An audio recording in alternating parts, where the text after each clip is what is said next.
DFS Coach Talk. It is Friday, May 29th. I'm Santino Caccone, and I'm joined by the one and only Sugar Shane Caldwell. How's it going, Shane? It's going good, man. Yeah, excited to get into the Miami Dolphins here as we continue through the AFC East and we finish up our 32 NFL team DFS preview. So it's a team that is your favorite team and you know a lot about. So a lot of good changes with this. So how are you feeling about the Dolphins this year here? Yeah, so I'm excited. As before I say, as Andrew would say, it's day 30 as we near the end of our 32 team virtual tour of the NFL. But yeah, today we have the Miami Dolphins, and if you guys aren't familiar with them, they ended the Patriots dynasty. There's no longer Tom Brady. Tom Brady and the Patriots lost in Week 17. They lost that bye. Then they got beat by the Titans, who were led by none other than Ryan Tannehill, a former Dolphin quarterback and who we wanted to be the savior of the franchise. He came through in another direction, but he kind of still saved the franchise. We got Tom Brady out of the division finally. But yeah, I'm super excited to talk to Dolphins today. Nothing short of 10 wins this year, looking like Super Bowl caliber team right now. I don't know about you, but not just kidding. But I do think an improvement of their 5-11 record last year. They did win 5 of their last 9 games. So the second half of the season, they were over 500. It kind of got scary for a moment. We didn't think that with all these wins that Tua might get drafted there, but we still got our guy. We tanked. We got all these draft picks, a huge turnover. We'll get into that in a moment. Or depending on everybody we added, everybody we lost, and the plethora of draft picks. It's looking like a whole new team out there, not this college level team that we had last year, but I'm excited to talk about them. Yeah, definitely. I mean, you guys did really win the Super Bowl when you beat the Patriots last year. So, I mean, that was all you needed, right? And even though you went on a winning streak at the end of the year, you still got Tua, which everyone thought, before this injury and everything, he was going to be the number one consensus pick before Joe Burrow came out of nowhere. So, really, it was a Super Bowl year for a Dolphins fan. I think for all those things to happen. So, just quick, we'll go over the statistics. They were pretty bad last year. Definitely traded away all the talent. They're completely rebuild. They're kind of in that 3-year rebuilding phase, and this would probably be year 2 of that rebuilding, in my opinion. So we're getting close to the halfway point for this rebuild. But last year was the ugly part of the rebuild. Okay, so on offense they were ranked 27th in yards. 4,960 yards. I mean, there was some teams that had more passing yards than that, basically. Almost. Or just the one statistics. They were 12th in passing at 3,804 yards. So they were decent in passing. They were definitely playing from behind a lot, slinging the ball around. They were last in the league, 32nd in rush yards. They were not good in the run game at all, 1,156 yards, only 72 yards per game, which was pretty bad. And in points, they were 25th, a little over 300 points, 19 points a game. On defense, they were ranked 30th. So this was a team everyone was targeting last year. They gave up 6,364 yards. So a lot of yards given up. Teams were running all over them. Obviously, they traded away Minkah Fitzpatrick because things weren't going to work out with him. And, it seems like, especially after that, it was like they were really vulnerable, especially in the secondary. They were 26th in the pass on defense, 4,198 yards, 27th against the run, 2,166 yards. And then they were last in the league for defensive points, for points given up on defense, 32nd at 494 points. And this was a number that blew me out of the water. I was like, holy crap. They gave up 30.9 points per game. So almost 31 points per game. I'm like, wow. I knew they were pretty bad. I didn't realize they gave up almost 31 points a game. That's a lot. So obviously it wasn't good. They also lost the turnover differential. The offense turned the ball over 26 times, and they only had 16 takeaways. So -10 turnover differential. So that is a recipe for disaster right there as well. So that's kind of the bad stuff. Now, the good stuff is the nice thing about the NFL, it's a year-to-year league. And like I said, this is a team that's completely rebuilding and retooling and that things are looking up. So it's really exciting for Dolphins fans now, I think, with the addition. So Santino, you want to talk about some of these additions and subtractions, and I can hit on a couple as well, because they addressed some major depth issues and some major weaknesses with this team, and I think they did a really good job. Yeah. And when you were talking about their touchdowns and their scoring, they had 4 touchdowns total in the first through the first 5 weeks last season, and that fourth one happened with no barely any time remaining on the clock. So it was brutal to start the season. But then things started turning around, and we'll get into one of the players that turned around right after that fifth game. But yeah, they added a ton of people. The entire offensive line is it's going to be pretty much an entirely new offensive line. They added Karras from New England. He's going to play center. They drafted Austin Jackson. He should start at left tackle. They drafted Robert Hunt. He has an outside shot at starting at another guard spot. They signed Eric Flowers. He should start at right tackle. I like this whole offensive line is going to be different. One of the weak points that they had last year, they got 2 new running backs in Jordan Howard and Matt Breida, who we'll talk about. They got a big signings on defense. I know before we went on, we both liked Byron Jones, the signing, and I really like that. We desperately needed a number 2 cornerback, and with a healthy Xavier Howard and Byron Jones, that's one of the better tandems in the league. And then I like their rookie first rounder who should play in the slot corner. Then they also added Shaq Lawson, Kyle Van Noy, Eric Agba. It's hard to say his name. Roberts from New England. They added so many people that they did lose a lot of people, but this team is going to look completely new and revamped heading into year 2 of Brian Flores, who did a damn good job in his first year. To win 5 games with what he had, and kudos to him. I'm happy for him.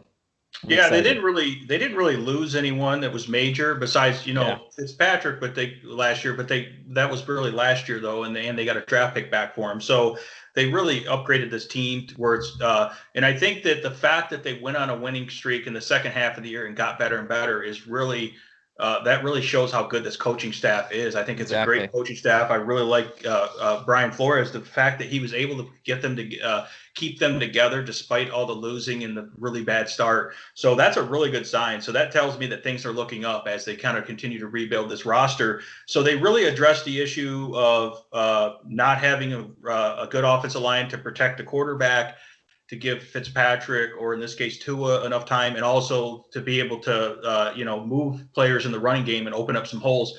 And then they really addressed the pass rush. The pass rush was worst in the league. They had the least amount of sacks. And if you can't get a pass rush in this league, these quarterbacks will absolutely shred you. And that's exactly what they did, to the tune of, what was it, 4,200 yards or something like that. So I mean, that's why they gave up over 6,300 yards. I mean, they just no pass rush. They couldn't really do anything, and they didn't have much coverage in the back aside from Xavier Howard. But one man can't cover everyone. So now adding the better pass rush and with Byron Jones in there with Xavier Howard, that's going to make a huge difference. So this isn't a team that you just can't go in and target automatically, especially in the pass game. I think they might still be a little bit weak against the run, but we'll see. I think that they definitely are a much improved team here. So big things to happen. And then the other big addition that I noticed was the offensive coordinator. They hired Chan Gailey. He's a guy that has a ton of experience in college and pro systems. And with him, they want to implement more of a power running scheme. I've heard it described as a gap power run with the RPO offense. So if you think about this offense, what they're going to do going forward is they're building the personnel specifically for this new Chan Gailey system. And if you want to know what the system's like, if you think about like the Alabama offense or even like the Baltimore Ravens offense with a little bit less running of the quarterback, obviously, that's how it's going to be similar to that. And that's going to really protect the quarterback more and actually run the ball. So this offense is going to be completely different, in my opinion, compared to last year, which is going to completely change the fantasy production from the teams. I don't think there's going to be as much passing volume, so I don't think it'll be as good for the quarterbacks. But I think the running backs might actually have production where last year they had almost no production. So do you agree with that, or do you see the kind of the changes coming with the scheme here too? Are you hearing the same thing as me? Yeah, and traditionally, Chan Gailey, well, he hasn't been in the league for a couple of years as an offensive coordinator or coach, but traditionally, when he is the offensive coordinator and or coach, his teams are more run-oriented. He has better he's more in his teams finish higher in rushing statistics than they do passing statistics, and I can see that happening anyway, just because of all the changes that they made on the team. I don't think they're going to give up nearly 31 points a game again. Well, I hope not. And if that comes, less passing volume as is, and that's even without changing in the offensive philosophy, which I do think is coming anyway. But as the more this team is competitive, the less that teams are going to try and throw the ball on them, the less that they're going to need to throw the ball to play catch up. I mean, the first two games last year, they gave up over 100 and something points, and they didn't have, and they scored what, 16. So it was pretty brutal, and I don't see that happening again this year. Well, I should say I hope not, and especially with all these additions and whatnot, it looks like something that I can be proud of and happy to see going into the season. Yeah, definitely. So let's get into the quarterback position here.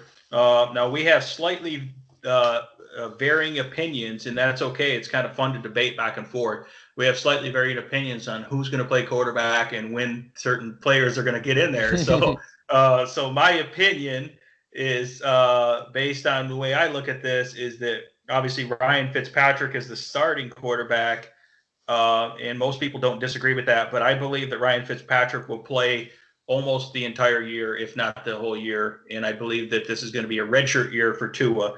So we'll debate that a little bit and go back and forth the different points there, because I definitely like Tua as well. I think he's really talented. So Fitzpatrick last year, I'm just going to go over his stats real quick. He had quite a bit of passing volume. He played in 15 games, over 500 attempts, and he passed for 3,529 yards. He had 20 touchdowns, 13 interceptions. He did have a lot of production on the ground, even though he's not really fast. He's kind of shifty, kind of a savvy quarterback. He's got a little athleticism, 243 rushing yards for 4 rushing touchdowns. So that rushing touchdowns, it was like he was almost like the red zone running back, which you wouldn't think of him as, but 4 rushing touchdowns was good for this offense.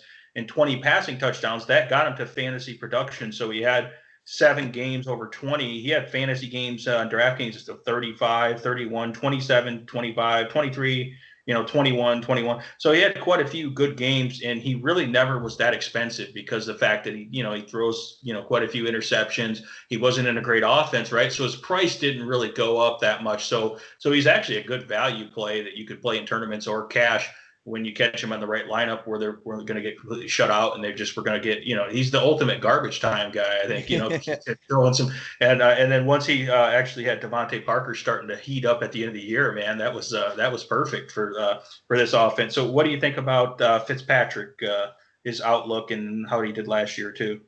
Yeah, I mean, he averaged an interception for every game he started. So he does throw quite a few interceptions, but he throws a lot of touchdowns too. And last year they played, as we mentioned, they played from behind a lot.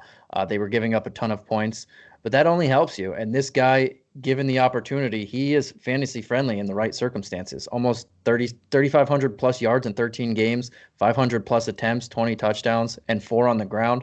He's more mobile than you would think for a guy. Throughout his career, he's been able to get first downs with his legs a lot when there's nothing there. But yeah, he's a veteran stopgap option. I can't say that word. Stopgap option. And I do like him. If he starts for however many games he starts, depending on the opponent, he's not a bad play, and he's going to be super cheap because he's on the Dolphins and what they did last year. But yeah, you mentioned 7 games over 20 fantasy points last year, and he was probably one of the last 5, 6, 7 priced quarterbacks. That's very good value for a guy you're not spending up for, and then you can spend up for on other positions. But what I did notice is that the first couple games are against the Patriots and Bills, at New England and at the Bills. So I don't know if I want to fully target him against 2 of the best pass defenses in the league, especially since maybe the Patriots, we don't know how they're going to be without Tom Brady. It's been almost 2 decades, so we'll see about that. But in week 3 against the Jags and week 4 against the Seahawks, I think he's still going to be starting by then, and he's definitely a target there. Yeah, no, I think I normally really do like Fitzpatrick. I think you can target them in specific games, but like this year, I'm not as high on him just because I feel like the whole philosophy in this offense is going to that power running game. He's not going to have as much volume. He's a guy that needs that volume and that kind of garbage time slinging the ball all around. And they're not, like you said, I agree with you. I don't think they're going to be playing down from 20 points all the time like they were last year, where he just completely had to air it out. They're going to be actually controlling the ball and protecting Fitzpatrick more. And I don't think he's going to have that fluky rushing yards and rushing touchdowns either. Probably not as much. I mean, the guy is still athletic. He's sneaky athletic. So I'm a little concerned about him, although normally I'd like to target him as a cheap quarterback. I'm a little concerned about the offensive philosophy and the volume that he needs, because he's not like Russell Wilson where he's super efficient with low volume. You know what I mean? I mean, he needs a little bit more volume, and he only has so many big weapons in the receiving game, aside from Devontae Parker. He doesn't have. Oh, there's a lot of weapons out there. Yeah, there's a lot of weapons. Like we were talking about earlier, that's a lot of guys. It's a lot of guys. We'll talk about those guys. So, okay. And then the big, the kind of the big elephant in the room is Tua Tagovailoa. Exactly. This guy is awesome, man. I love watching him play. And, this guy is so good that they're building this entire team around him. None of this stuff is by accident. I think they're doing a great job playing to his strengths. So this whole offense that Chan Gailey is implementing, and all the players around him, specific scheme fits for the offensive lineman and everything around him, is all based on Tua. Okay, which is smart, because he's the quarterback of the future. So they're setting this up kind of like the Alabama offense. And they're going to use the RPO option, and they're going to use that gap power run scheme, and that's what Tua is good at running. He's really good at that being the trigger man in the RPO system. So I think he's going to be awesome in this system. I'm just very concerned about his transition. Okay, so we have a lot of things going on here. We have a shortened off season, right? There's no right now he's doing virtual OTAs. You know what I mean? I think they actually are getting the playbook. I know that you had questioned that on a few podcasts. I think they have access to the playbook. They can study that, but it's a little different from just studying it and doing virtual Zoom calls and actually being there running the plays. So for a rookie coming in who's coming off a major injury, he's not going to be able to, he's going to be familiar with the system because it's going to be similar to his Alabama offense, but he's not going to get as much work in person in terms of getting the timing with the receivers, where Fitzpatrick already has the timing. And also Ryan Fitzpatrick was with Chan Gailey, so he's already familiar with his concepts. He was with Chan Gailey in Buffalo when he was head coach there, and Chan Gailey was offensive coordinator when Fitzpatrick was with the New York Jets. So these guys have a ton of history together, which tells me that at least this year, Fitzpatrick is his guy. So that's why I feel like it's going to take a long time for Tua to get up to speed. And I think he's too valuable that you can't risk him for an injury, which tells me that similar to Patrick Mahomes' season, they figured out that Patrick Mahomes was super valuable, and they obviously had Alex Smith that year. Okay, so they intentionally held I think Mahomes out to protect him and allow him to learn and develop behind Alex Smith, knowing that in the future that they would that they were going to get him in there no matter, even if Alex Smith wasn't injured, right? So I think it's a similar situation. It's a redshirt year for Tua. If he does get in, it's going to be like during the last 4 games he might get in so that he can get some real world reps against NFL talent. Mm-hmm. But I don't think it's worth the injury risk, because even though he's healed, I don't know if he's fully ready for full contact and everything. And then I don't know if you want to talk about, I know obviously you want to talk about Tua, but I don't know if you want to get into his stats or anything like that, because I didn't cover any stats on him. Otherwise I can do that. But yeah, obviously, why don't you talk about Tua and what things you like about him? Because obviously this is the franchise here for the Dolphins. I mean, this is it, man. So in Alabama, in 32 games at Bama, he had over 7,400 total yards passing, 87 touchdowns, and only 11 interceptions. He ran for another 340 yards and another 9 touchdowns. So he didn't run too much at Bama, but that's because he didn't have to. That's because Alabama is just so much better than your average college football team that you don't need to put your quarterback in jeopardy. And at 6 foot 217, you don't want to put your quarterback at jeopardy. Kind of like the Arizona Cardinals. Kyler Murray could definitely run, and he showed he ran a lot. But you don't want to put him there in unnecessary hits if he doesn't have to take it.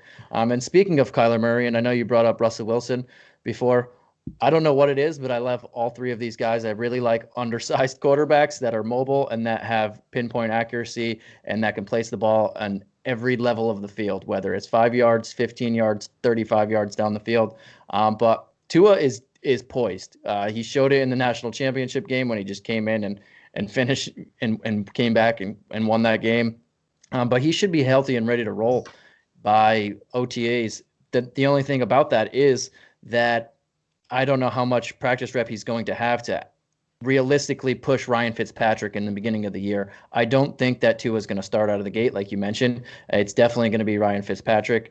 If this was a normal offseason, I would think maybe week 5, week 6, he would start getting all the calls if they're 0-4 or 0-5. Hey, bring in Tua, bring in Tua, bring in Tua. Because this is different than the Chiefs team that had Alex Smith, and that was one of the best teams in the league when Mahomes was sitting. But now, without that offseason program, I don't know if I can see him getting in week 4, 5, 6. I'd think more of week 8, week 9 when they face the Rams or Cardinals, or even I hope it's not too long, but even after the week 11 bye, they might give him that full week to prepare. A lot of times that happens if they have the opportunity to do so. They'll give him the full week to prepare, and then he plays the last 5, 6 games of the season.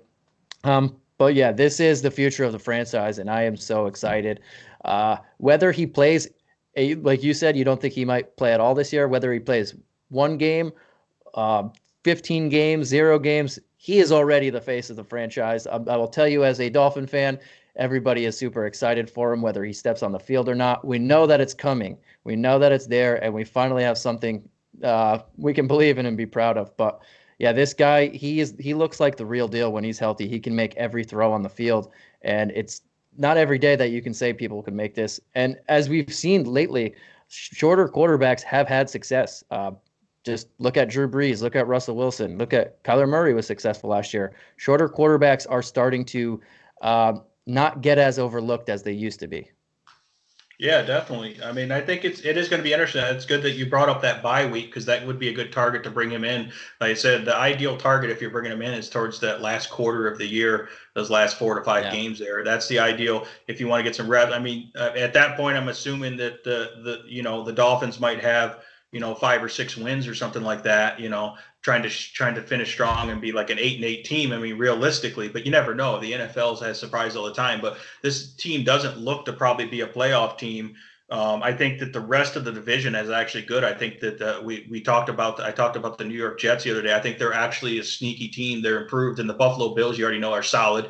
And New England, I don't think is going anywhere. They're probably not going to be as dominant, but they're still going to be a contending team, right? So so that's why it's tough. It's a tough path in this division. But the Dolphins are rebuilding, and they're doing it the right way. And I think Tua is a future star. I just don't think it's worth. You could say superstar. You could say it. Yes. Yeah, he's a superstar and a future superstar, but I just don't think he's worth risking right now. The fact that you never know with the type of contact, if he has a major re-injury, it's not worth it. Being that the team isn't quite ready to make a run for this division or the playoffs yet. So what's really the point? Yeah. But I do like their potential. And I like the idea of, I've heard of a lot of them talk about the 3-year plan, and the following season, 2021, would be the 3rd year of the rebuild. So you improve the roster even more, give him even more weapons and protection, and then he goes full steam that year. And that could be, the Patrick Mahomes example, I know is an extreme example because Patrick Mahomes, when he came in, threw 50 touchdowns and went nuts, But even if you can have a poor man's version of that, and win, and get competitive where you can win 9 or 10 games, and that's really the goal here, I think, is to rebuild and be competitive again, which is probably been a while since the Dolphins have been competitive. So I like I think you're right on the money with the competitiveness in the division, because as long as Bill Belichick is coaching in this league, that team should win 9, 10 games. They're going to be in the playoff race. I don't see why not. I know people say, I said it, Tom Brady's gone. Finally, we have something to be happy about. But Bill Belichick is still there, so we're not too happy about it. But yeah, the Bills are already a really good. That defense is phenomenal, and as long as Josh Allen keeps continuing to improve, that team's going to get better. We'll talk about them more tomorrow. And yeah, the Jets, I kind of like the Jets as long as they can stay healthy too. Yeah, they're good. They have Adam Gase, so anything can happen, and I don't like him at all. So that could be their downfall. But besides him, I think the roster is pretty good. And Yeah, the Dolphins, they don't need to rush Tua. We're not going anywhere this year. Yeah. There's a couple scenarios. If the team starts off hot, which maybe they do, they don't need to put in Tua because then they'll just keep riding Fitzpatrick. If they're losing a lot, then there's going to be more calls for let's see what Tua can do to finish out the year. But I think ideally 8 to week 11 after that bye, maybe right before the bye or right after the bye is when they want to get him some reps heading into next season, so he's not so he has more reps than just a handful of games. But that would be good for Yeah. me. If I can see him play for 5, 6 games, I think that would be good for the team and then good for the future as well. Yeah, I think that'll be helpful. It's just, at Alabama, he didn't really have that, he didn't play that much, really. He just basically played like those 2 years.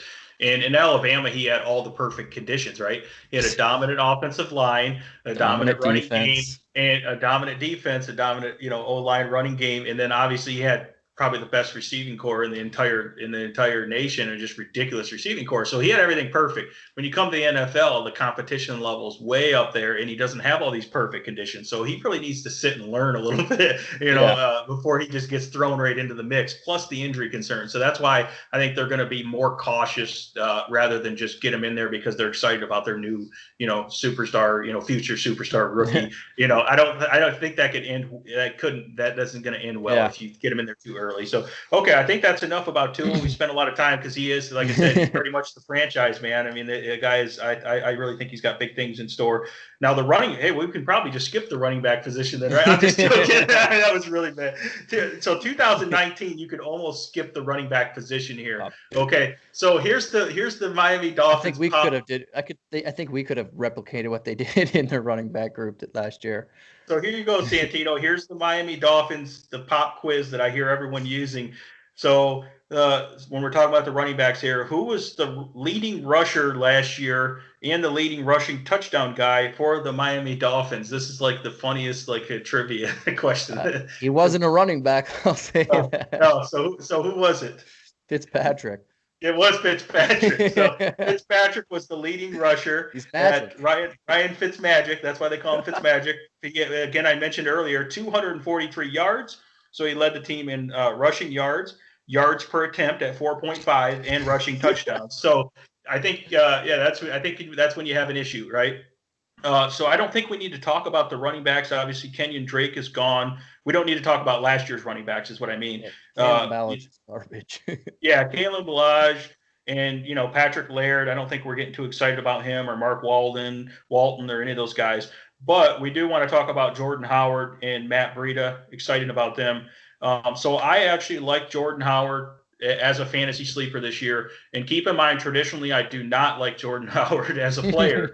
Okay. He did pretty decent last year. Obviously, he had a really good offensive line, a good scheme in Philadelphia. But he had a lot of injury issues, and he was just kind of average. So last year he played in about 10 games, 119 carries, 525 yards, 4.4 average, and 6 touchdowns. So he was a touchdown dependent, kind of plodding back last year. But he did produce, a few fantasy games because of the touchdowns. He's fairly cheap. I feel like he's just going to get a lot of volume on first and second down in the running game. Again, this team is going to want to run the ball a lot more. And actually, I think that with the improved offensive line, they have a big offensive line now and some guys that are fit for this power gap scheme. I think that they will actually run the ball more effectively and be able to stay in games and run the ball with more volume. So this is setting up good for Jordan Howard, being that he's a bigger back. Okay, so I do actually project him. I like him in DFS, especially on FanDuel. I like him because I think he's going to be cheap.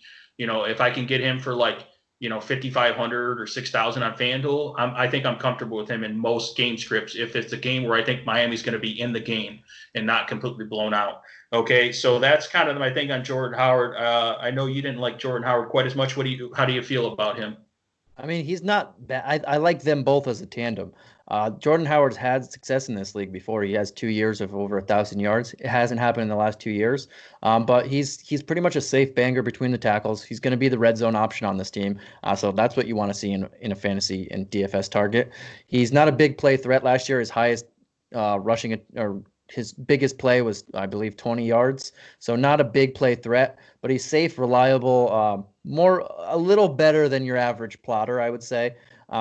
But with him, he's he's able to bang between the tackles, be a red zone guy, and then you pair him up with a Matt Breida who I love the trade for that 5th rounder for him, who's averaged.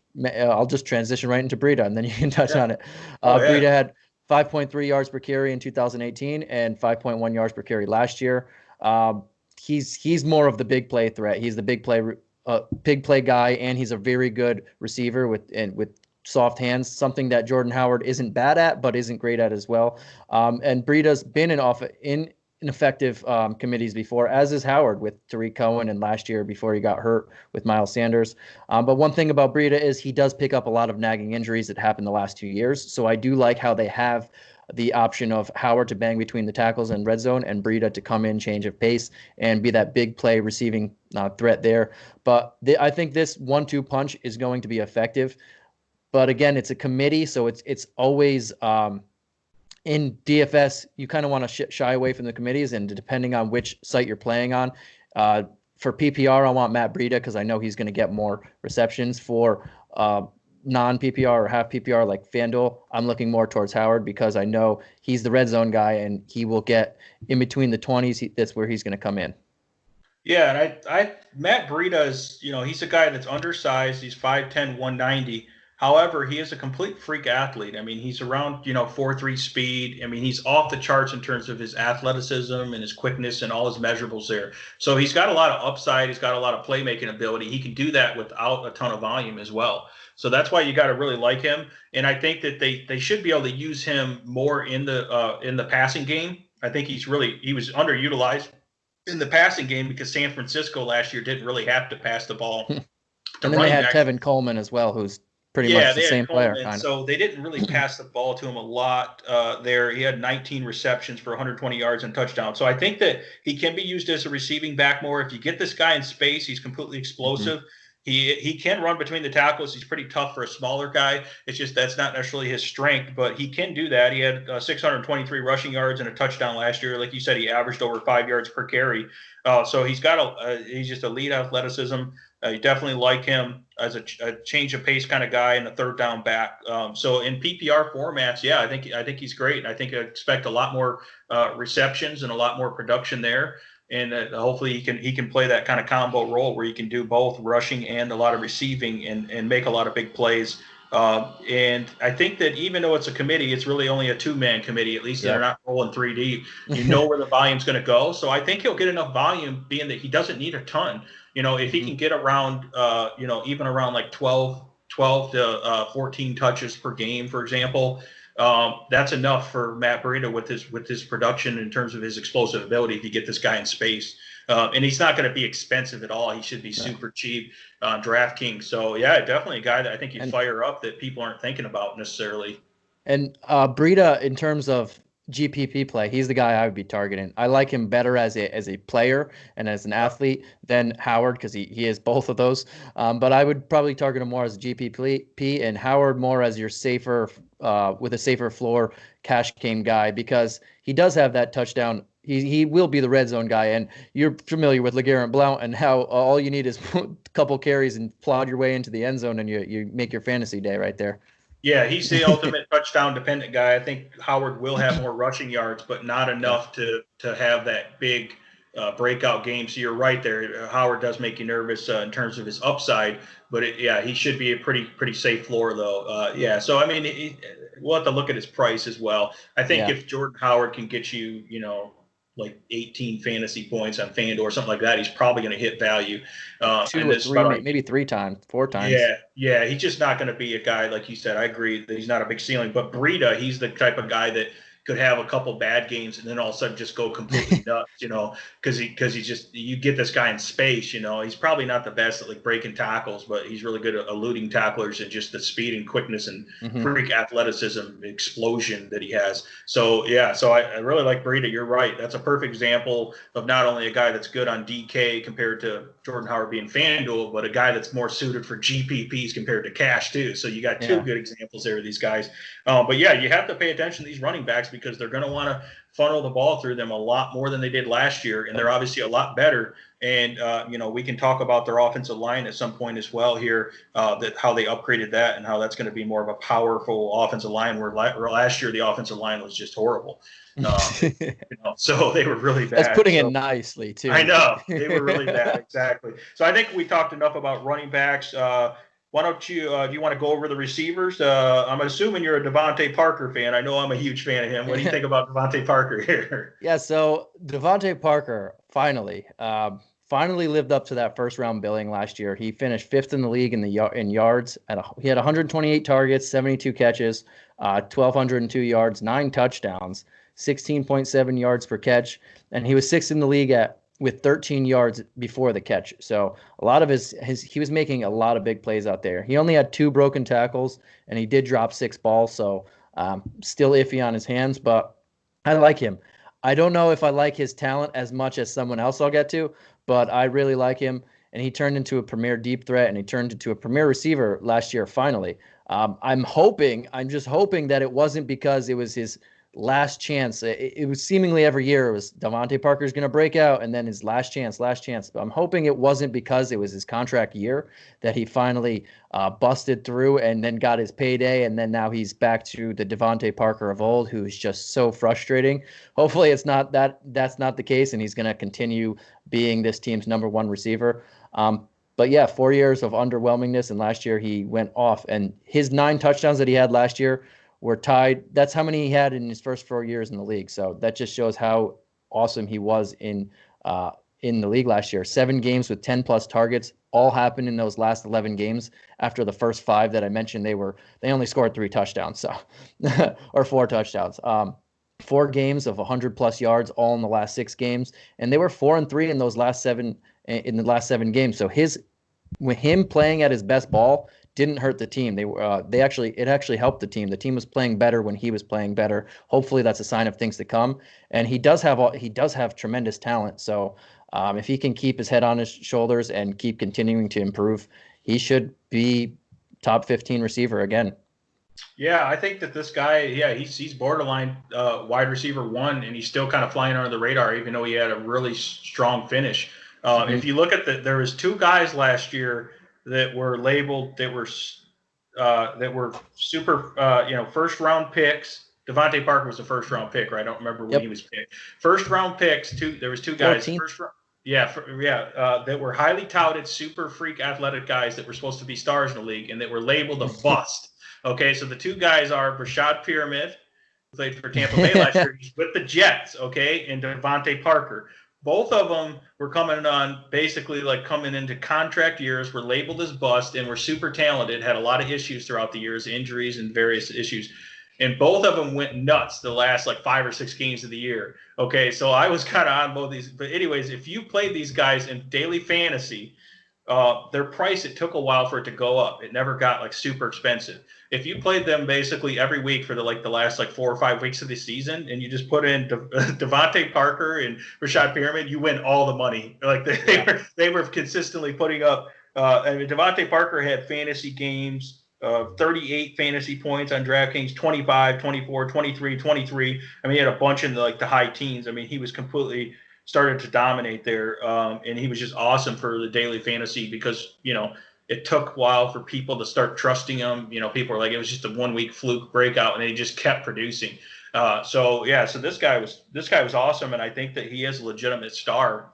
And it will be really interesting to see how he is in the new offense, and also how he meshes with Tua once he gets in rhythm with him. So there could be big things for the future there. No, I know you really like Preston Williams, and I think that he was okay. I wasn't quite as high on him.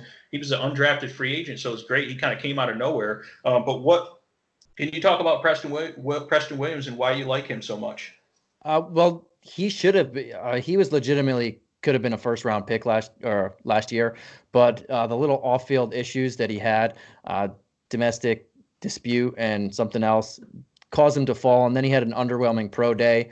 Caused him to not get drafted at all, which was shocking. But yeah, I really love this guy. I think, like I said, he could have been a first rounder. He's a supremely gifted athlete, and I think he is the most talented guy on this team. I know Devontae Parker just had his breakout year, and I'm high on to Parker, but I think this guy has so much talent. In 8 games, and he got hurt in the 8th one. Through 8 games, 60 targets, 32 catches, 428 yards, 3 touchdowns, and 13.4 yards per catch.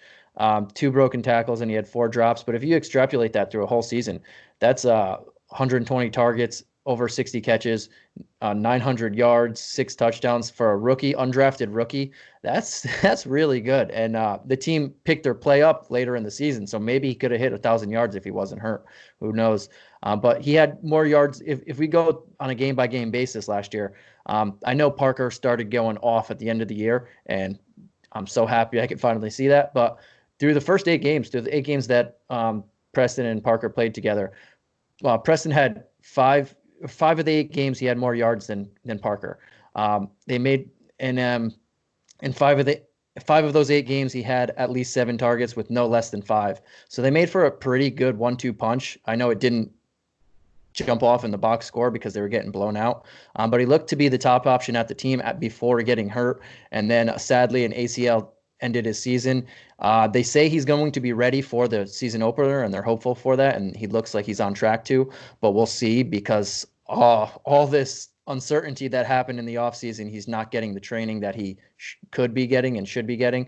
So we'll see what happens and where he is heading into OTAs and all that. But if he's healthy, he's going to slot in as the opposite for Devontae Parker. He's not going to get that top corner coverage. And I just love this guy's talent. He can beat anybody, whether it's he's a very powerful physical guy, and he has some speed to beat you over the top.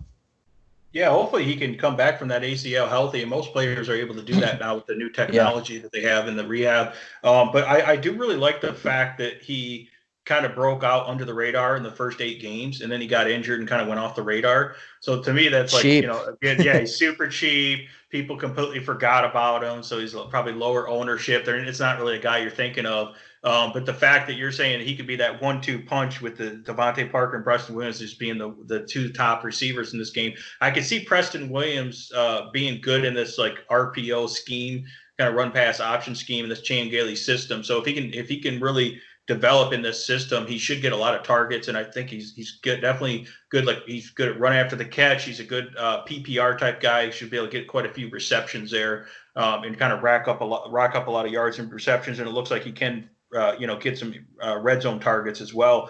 So I think that there is big things available for him, just being that beyond Devontae Parker and Preston Williams, the receiver core is really not that impressive. So I think that a lot of the targets are going to be funneled to those 2 guys, to your point. And Preston Williams, because the injury, people aren't thinking about him as much. So it's actually a good point that you brought him up as probably one of your favorite receivers on this team, because I wasn't thinking about him either as much, because it's been so long since he's played. I think he's a great fantasy pick there. I actually love that point, that the fact that he got hurt and Devontae Parker finished the season so strong. He's going to be overlooked coming into the season, and if he's ready to go, like you mentioned, there's a lot of depth on this team at wide receiver, but not production. So it drops off very quickly. So these top 2 guys and then the tight end, they're going to be 1, 2, 3 options. And for a team that should be more competitive, I know we both think that they're going to run the ball more, but competitive more team, it's going to be different. And I do like Preston Williams going under the radar heading into the season. Yeah, I mean, even if they don't get as much passing volume, if they can score more, there'll still be more opportunities, right? Yeah. And actually make more drives and, get more plays on offense. That'll be good. So definitely good at Preston Williams. Now they have Allen Hurns. He's kind of like their big slot. It seems like they like to line him up in the slot. And I know that Allen Hurns has been kind of like up and down throughout his career, but for the most part, he hasn't really played that good these last few years. I mean, last year he played 14 games. He had 32 catches for 416 yards. He averaged 13 yards per catch, only 2 touchdowns. So really nothing spectacular. He didn't do a whole lot. So it's a guy that you have to keep your eye on, because he is fairly talented and he's experienced. But I don't really like him that much. It's kind of hard to like him that much. But you never know if he fits the system. He's kind of a big physical guy, and he can create some mismatches in the slot, maybe, if they want to line him up there. Or do you think that they're lining up Allen Hurns more in the slot, or do you think they want to put Preston Williams in the slot, or do you have any idea there? I like them putting Al Wilson in the slot, or having Al Wilson as that top three. I kind of, we'll get to him in a minute, but I'm biased. I like him. But Alan Yeah. Hearns, ever since that big injury, I believe it was on the Cowboys when he broke his leg like nastily, he hasn't been the same player. He hasn't been really good.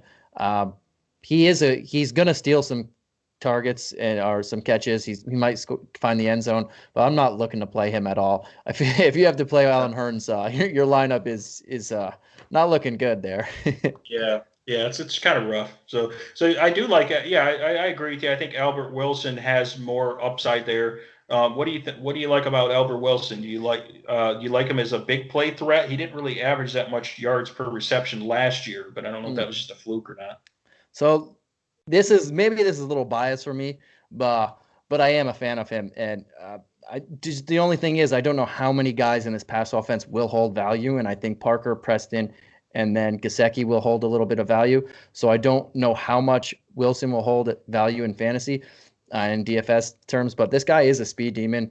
The last few years he's battled injury, which some people do, so he hasn't really had production. And when he did play last year, he just wasn't productive at all. But when before the last couple of years, he was consistently among the yards per catch leaders in Kansas City, and then his first year in Miami before he got hurt. His career high is 450 yards, but this guy I think runs 4.34 speed. He's great in open space, and if he has the ball in his hands, he could just beat people. And he's a big yard yak guy because it's hard to catch. He's so small and so fast and so quick. It's hard to catch him. But again, for me, he's the fourth option, passing option on this team. And I don't know how much pass volume will go around if this team is more competitive, like we both think they will be. If they're crappy again and they're just giving up 31 points a game next year, I'll start looking Al Wilson's way. But I don't until that happens. I can't foresee it. But I do like him as a player. Yeah, he's tough to trust, but he does have more talent and more upside potential there, like you said, with the big player ability. So he might fit this scheme where they get him into a lot of like quick passes and allow him to run like wide receiver screens and those bubble screens, those type of things. So yeah, he's a guy that you have to keep an eye on as another cheap option there. And then they have Isaiah Ford and Jakeem Grant. Those are the couple of the other guys that are on the depth chart as well. I know Jakeem Grant is kind of a freak athlete as well. He's kind of a smaller guy, but he's kind of a special teams. Yeah. He's super quick and, fast. He's kind of a raw talent still developing. So he's a guy that could come on the scene and make a couple big plays like he typically does. So you kind of have to pay attention to him too if they have a couple injuries or something. Yeah, Jakeem Grant, he's more of a special teams guy, and he's an integral part of that. I wouldn't trust him in DFS just because he doesn't really have a role in offense. But like as you mentioned, this guy's he's big and fast. He's a great athlete. Yeah. He could break one long. He has done it a couple times throughout his career on offense and kick returning and punt returning. He can break a long one for a touchdown, but picking those days are going to be hard. But if someone gets hurt, say a Devontae Parker gets hurt again, then I'll start looking more Jakeem Grant's way. I would look him over Alan Hearns because of that big play ability. Yeah, he's a guy that I think is developing more as a receiver. He is a special teams, core guy, but I can see him continue to get better at route running. He's got good hands and quickness. He's not very tall, but he's really well built. He's definitely strong, and his quickness and speed his athleticism are just ridiculous. So you never know. They might look to get him involved more as well. So you can see they're kind of spreading it out quite a bit here. But we should be able to predict most of the target going to Devontae Parker and Preston Williams, and then it really gets kind of spread out from there. With the tight ends, it's really not as spread out. It's pretty clear there with the tight end. So why don't you talk about Mike Gesicki here? He's a kind of an up and coming tight end guy here. Yeah, so he was a second rounder a couple of years ago. Very bad rookie year, but it was major improvement in year two. And again, just like Parker, Mike Gesicki turned it on, and just like the team in general, I should say, they turned it on in the back half of the year. So he finished with 89 targets, 51 catches, 570 yards, 5 touchdowns, 11.2 yards per catch. He's going to be an integral part of this offense the more he learns. I know you're a big draft guy, and we'll get to that. I'll let you break down the draft. But this guy was a freak athlete, and if you saw his combine and his numbers, he dominated everybody at the tight end position with his combine results. He's 6'6", 252, but he ran a 4.55 40. He had a 41.5 vertical jump Like that's insane. Number one in at tight ends in broad jump, number one in a ton of things. But he scored all 5 of his touchdowns within the last 6 weeks last year, and 8 of the 9 last weeks that he played, he had 6+ targets, and 5 of the last 6, he had 7+ targets. So he was getting more involved as the season went on, as the team was playing better, as he was starting to adapt more to the NFL, learn more to the NFL. He was able to use his freedom and his huge size to his advantage. And he's probably, if he can continue to improve, he's probably the number one red zone option on this team, just because he's a physical specimen out there, and he can jump higher than Parker and Preston Williams. Yeah, and he doesn't really have any competition for targets at the tight end position, and they don't really have that many big targets outside of Devontae Parker, but they don't really have that many big targets over the middle, and they so far haven't really thrown the ball to running backs that much either. So, so I think it's actually good. I think Chan Gailey's going to use him a lot, and I think Fitzpatrick already has good chemistry for him, and I think if Tua gets in there, he would definitely target this guy a lot. And I can see him as kind of like the new offense being similar to the Philadelphia Eagles. They keep bringing up, it's a power running game with a run pass option. And if you could think of Mike Gesicki as having the potential like a Zach Ertz in that offense and how they use those tight ends, that's like a comparison that I want to use in terms of the potential you might have here. Maybe not quite as good as Zach Ertz, but if you can even get close to that, hey, we're cooking here, right? Looking good. So I do like his profile here. And I like the volume and the opportunity that he has in his role on this team. And we'll have to keep a close eye on what his role is in this Chan Gailey offense, because I think it does have huge potential here with his opportunity. And he already has athleticism and chemistry with the quarterback and timing. So, yeah, definitely a guy that I can see them targeting a lot. And he's very productive. And if they have a better offense, they're going to get in the red zone more. And this guy's a huge red zone target, obviously. He had 5 touchdowns last year, but I could see this guy getting, somewhere around 8 touchdowns easily in terms of being a red zone target. So I think he's good. Definitely a good tight end that, I try to play him as sleeper here and there. And, I don't think I was picking the right weeks like when I did play him, I remember, but it's a guy that I want to keep on my radar now because I don't think a ton of people are thinking about him because you got all these other tight ends, I always bring up, Darren Waller and Mark Andrews that people are in love with now, right? But when you talk about a nice pivot that's even way cheaper, that can have similar production to those guys, Mike Gesicki is a perfect candidate for that. And then that allows you to load up at the other positions when you're talking about a DFS build. And Gesicki would be good on DraftKings or FanDuel, I think. And there's only a few tight ends that are consistently among the top from year to year. Whenever you're looking at it there for statistics, I know we're playing at a week-to-week basis, but you want them to continually improve year to year, and not a lot of tight ends do that nowadays. And if I'm looking for a guy who's going to be cheap, he's probably going to be. He has a chance for me on most weeks to be a top 10 tight end at tight end 20 price tag. And that's a big leap for me. Instead of paying up for, like you mentioned, a Darren Waller or a Mark Andrews, I can pay down for this guy, and I think he might get similar production out here.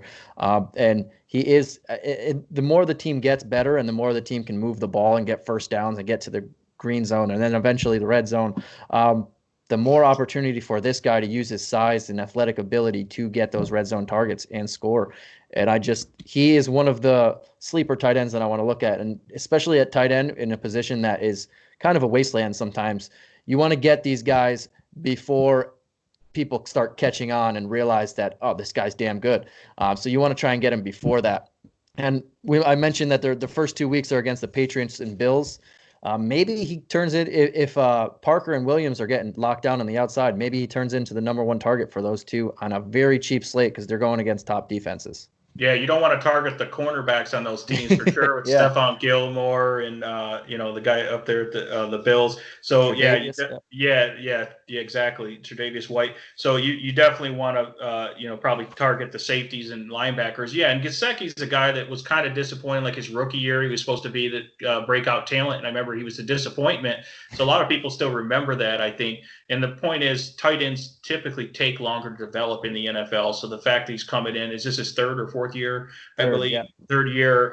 That's what I thought. I think that he's gonna be a lot more comfortable in the league now and be able to really play and not think as much. And I think he'll be good in this new offense. So yeah, he's a guy that can have, I think, quite a few fantasy games, probably around the 20-point range, fantasy points, and be a super cheap price too at the tight end position. So so that's another kind of hidden gem that I think we found on this team that I think is a good guy to look at, is Mike Gesicki here, along with guys like Preston Williams that, I wasn't initially thinking of Preston Williams, because of the recency bias here, Yeah, do you want to transition into the draft? And they had 11 draft picks, so we don't need to cover them all, but we should cover quite a bit of them because this is obviously a really important part of this rebuild. Yeah, so we could touch on a lot of draft picks. Obviously, we pretty much talked about two already. We don't need to get into him. Austin Jackson, their second first-round pick. He's going to start at left tackle right out of the gate, and as he should. They needed someone on the front line, and they did add Karis Flowers, and then they added another lineman in the second round. But Austin Jackson's a big physical guy. I think Fitzpatrick's going to like him because I don't know how much he was going to play this year, but the more Eric was left-handed, so Eric Flowers is actually going to be the more important position. I think he should be playing right tackle, or maybe they switch it. I don't know. But did you want to say something? No, I almost forgot about that. The fact that Tua Tagovailoa, his top his top guy, what was his name? Was it Wills? His top tackle played right tackle. At Alabama, and I didn't think of that. So I think you're right, though. I think that Austin Jackson is a natural fit at left tackle. And he's kind of raw. He's a raw athlete, he's really long and athletic, but he really hasn't had that much playing experience. And he still needs to develop. So I think it makes sense to put him at left tackle and then put the only thing is I'm not sure about the right tackle position still. So I'm just wondering, here's what I mean by that. I'm wondering if they're going to put Eric Flowers in the guard position. I've heard rumors that Eric Flowers, because he kind of did not show the athleticism when he was in New York, he was kind of a bust at the tackle position. So now that you say that, I'm a little bit worried about the right tackle position, and I'm trying to figure out who is going to start there. They'd have Jesse Davis or Julian Davenport. Doesn't give you too much confidence. Jesse Davis did not. I don't think he was great last year. So, and that can help us transition into another draft pick here. So, in the second round, pick 39, they took Robert Hunt, a guard out of Louisiana Lafayette, and I think that they want to give this guy a look at right tackle. He has a scheme fit for this power running game. He's a big guy, 6'5", 336.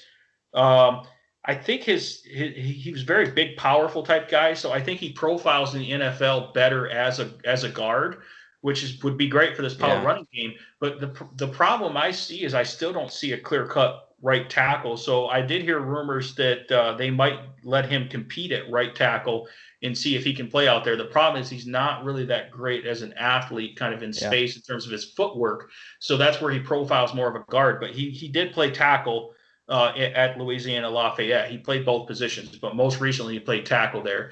So I guess that's something that we need to keep an eye on as we get into training camp, is what's going on with this right tackle position. Because I apologize, I completely forgot about the fact that the right tackle is really the most valuable position. And when I initially looked at this draft, I was like, great, Austin Jackson, just lock him in at left tackle. And he's still kind of raw and kind of questionable there as well. But overall, when you upgraded your center position, Ted Karras, and you upgraded your guard position here. So I think Eric Flowers is going to upgrade the guard position big time for pass protection, and he's a big mauler in there. And then you pair him with I would like to see Robert Hunt staying. I think what's going to happen is Robert Hunt is going to be the right starting guard, this new rookie here, because he's a big guy. So then you have those three big guys inside that can really move people in the running game. And then they're going to have to hope that Jesse Davis can hold up at the tackle position, because Michael Dieter started at right guard last year and he was really bad. Not good. He gave up like 6 sacks something ridiculous. So that's the way I look at it. So this offensive line is improved, but the problem is it's almost in an all new, completely new unit. It's going to take them time No to one's develop. familiar. Yep. Yeah, to gain that chemistry and kind of move together. And the young guys they have are raw and need to improve their technique. So these coaches have their work cut out for them, but it would be really hard to be worse than last year. I think that they will be improved. And I think that if they're not great at pass protection, again, this goes to the fact of what they want to do. These guys were drafted or signed to fit the gap zone power running game. They're specifically signed or drafted for that scheme. So they weren't necessarily these big athletes, but they were good in that scheme. Again, it tells me this team wants to run the ball. So that's where, guys like Jordan Howard have more value than normal. Normally you think Jordan Howard, like, stay away, or even Matt Breida, you give that guy a little bit of space, man. And, he's not a big power back. So that's kind of, that's what into the draft here. Okay. And then in terms on, and then they really are trying to rebuild the defense into the draft here. So they took Noah Mbagwe. I don't know how you pronounce it, but that's close enough. Mbagwe, cornerback out of Auburn, with the first pick. Him. Yeah, do you like him? I hope you guys better like him because you took him in the first round with the 30th pick. Okay, the controversy there was a lot of the Dolphins fans wanted to take a running back there because you still had the top running backs like DeAndre Swift that my Lions took, or I thought Jonathan Taylor would have fit nice in this power scheme, and they thought they needed a running back. I think that obviously the problem is they needed a ton of positions, including corner. So I think Mbagwe is going to be great, athletic profile, really good athletic, tough type guy, and I think he's really good as a nickel corner. And the slot nickel corner. Yep, is slot nickel corner is basically a starter in the NFL. They pretty much play almost all the snaps. So it's a really important position. So I think it is a good draft pick if he pans out and can play right away, because the fact that you have Xavier Howard on the outside and Byron on the outside as well is probably the best cornerback tandem in the league. And then you need a good slot corner so they can't attack you there. So what did you like about Mbagwe here? So I was kind of on the camp that I saw the Swift and the running backs that were available there, and they didn't take them. I was like, oh, dang, maybe we can get one in the second round, and we didn't. But when I saw that they traded for Matt Breida, for a fifth rounder for Breida, I breathed easily, because I think Breida and Howard, as we mentioned earlier, are going to make a good 1-2 punch. And then I do like this kid, Noah. He's a good playmaker. He has the tenacity to grab interceptions. He only played cornerback for, I believe, 1 to 2 years, and he adapted very well to the position. And this dude has legit track speed. He was a track athlete. I think he runs 4.3 something. Both of his parents are track athletes, professional track stars. Yep. They were on Team Jamaica in the Olympics. So this dude has a family pedigree. He has a pedigree of his own, and the numbers and the way that he played last year and the ability to adapt to the cornerback position so quickly, I think there's only good things to come from him, because his work ethic seems like it's there, and he has the speed and quickness to play in the nickel slot where he's going to play, and he's probably going to be targeted a lot, because you're seeing a healthy Howard and Byron Jones on the outside. He's probably going to get a lot of targets, and even if he loses or he gets beat on a route quickly, he has the second step and the step to get back and make up for it. So I do like this pick for him, and I do like how they did address the running back position later. Yeah, Noah Mbagwe, he played at Auburn, so good competition in the SEC there. He's got good size. He's 200 pounds, 5'11", so he's definitely very strong. And like you said, he was a converted wide receiver, so he's only going to get better at the cornerback position, and he's already really good. And he ran a 4.4, so he didn't quite get in the 4.3 speed, but that's not going to matter, especially in the slot. But 4.4 is still really good. He had at a pro day at a 40-inch vertical. And so the guy obviously has crazy explosion too, which is important, I think, in the slot. So he's quickness, explosion, and long speed as well. So yeah, I think where you took him, and being that you did, pass on some of those top tier, let's say, wide receivers and skill positions and running backs, especially, you better hope that he's going to come in and be like a franchise starting slot corner. It's a very important position, and I think he will. But that's something to be determined. Yeah. Here. They did say that he went early, but I was fine with it. I do have high hopes for him. Okay, and we've spent a lot of time in the draft here. I think we definitely need to talk about in round 2 with the 56th pick, they took Raekwon Davis out of Alabama, defensive tackle. And this guy is also an athletic freak. He's got really good length and really long arms, 6'7", 312 pounds. And he's an explosive athlete at the defensive tackle position. So, and he can really play inside, outside in this, 3-4 scheme. He play nose tackle, or he might play end there. So I really like the scheme fit here, and this guy to be able to get after the passer for a good pass rush, batting down balls with this great length and size, and helping with the run. So he's a guy that should be able to contribute in a position of need right away up front for them. So I think that was a great pick.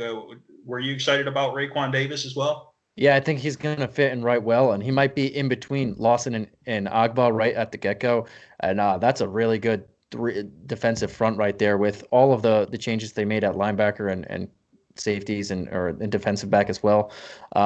Yeah, I think he's a big physical guy, and he's going to disrupt the flow of other offenses, which is something we desperately needed.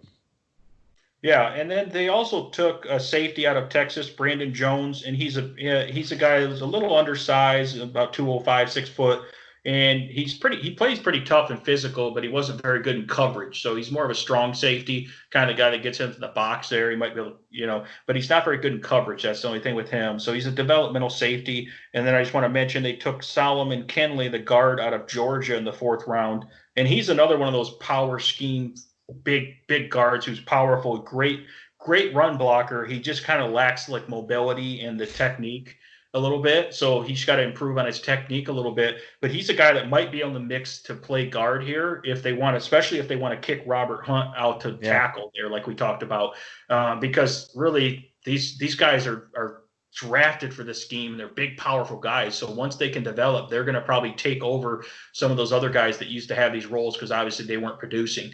So they're creating a lot of good competition and depth on the offensive line, which is important.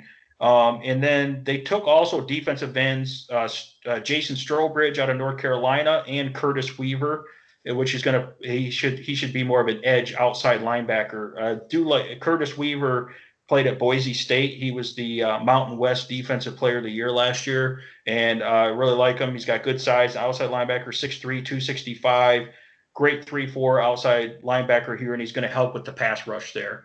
So that's pretty much it. Anything else you want to hit on any of these other guys in the draft? And we spent quite a bit of time talking about these guys. No, except they did take a long snapper who was easily the best in the league or in college football. So hopefully that helps too. But yeah, you hit everything on the money. I think Curtis Weaver might start initially out behind Kyle Van Noy, which is you're not going to overseat Van Noy, but yeah, they do look a lot better on defense, and I do like their draft and all the additions that they made. And the subtractions weren't, like you mentioned earlier, they weren't enough to they didn't lose anybody that great that you're not going to live with. Yeah, exactly. So no, I think that definitely with this, if this is year 2 of 3 of the rebuild, with them being able to get Tua and doing all these other improvements, there's still a lot of question marks here. So this is a team you really have to follow. I'm sure you'll be following them in training camp, and I'm going to have to keep an eye on them too, because I really don't know exactly who's starting at right tackle at this point. I know that the offensive line is going to be better, and what I feel like is more of a running team. But I think that we really hit on some good players like your Preston Williams and your Mike Gesicki's and really Matt Breida. Some people thought, knew about the trade, but that trade kind of was under the radar. And the fact that he's there and he's going to have a big role in also Jordan Howard, for a touchdown dependent kind of format here. Those guys are fantasy players that people aren't thinking of, because you definitely aren't thinking of targeting this offense after they were one of the worst offenses last year, right? So that's good in the daily fantasy world, because you're talking about low ownership, under the radar type guys that could pop off for a big game. And that have the talent there and opportunity. So, so I think that we found some good things with the Miami Dolphins, and I can see where it's exciting for a Dolphins fan. Things kind of looking up here. Any other final thoughts that you have before we kind of start wrapping things up here, Santino? No, I think we're good. Just know that the Dolphins are going to be in the Super Bowl in the next year. But anyway, Shane, tell us where everybody can find you on Twitter before we wrap things up. Yeah, so I'm at DET Sports Shane, so it stands for Detroit Sports Shane. So DET Sports Shane. And then you can find me at Santino Caccone. That's at Santino Caccone. We're doing great things here at Coach Talk. We're waiting for the NBA, MLB, and NFL to resume play so we can give you guys some lineups. Right now, if you join, know that your memberships are frozen till we get one of those three major sports back. We're providing free KBO lineups as of right now. And Coach loves us to mention his favorite charity. It's Mamba on 3. That's and then look forward to the next 3 teams that we have. Oh no, we only have 2 teams left. We have the Bills. I believe I'm on tomorrow with Mike on the Bills, and then Sunday is the Patriots. Is that Mike and Mike Andrew? and Andrew, I think. Mike and Andrew. Andrew's Okay. up in that. You guys are up in that neck of the woods, right in the Northeast there. Yeah. So we'll finish up the AFC East, and then on Monday we'll do a review of our NFL podcast, Andrew and I, and talk about what we learned and all these little hidden gems that we've been uncovering. We're learning a lot because we're diving in, as you can see, to every single position on these teams and every single move. And and we're ahead of the game here because we're studying this stuff and learning things earlier rather than waiting. We're using this opportunity, this kind of shutdown, to get better. It's really exciting. So definitely check us out on DFSCoachTalk.com. That's DFSCoachTalk.com. You can subscribe and become a member there. Like you said, we have KBO lineups. Your membership is frozen until the major U.S. sports start back up there. And we got a lot of good things going on right now. And it's really fun also to get in the Discord and kind of mix it up with all these different sports and daily fantasy fans. We have a lot of cool contests going on in there as well, and a lot of good sports interaction. So it's definitely a great community. Yeah. And on behalf of DFS Coach Talk, he's Shane Caldwell. I'm Santino Caccone. Thank you guys as always, and we'll catch you again tomorrow.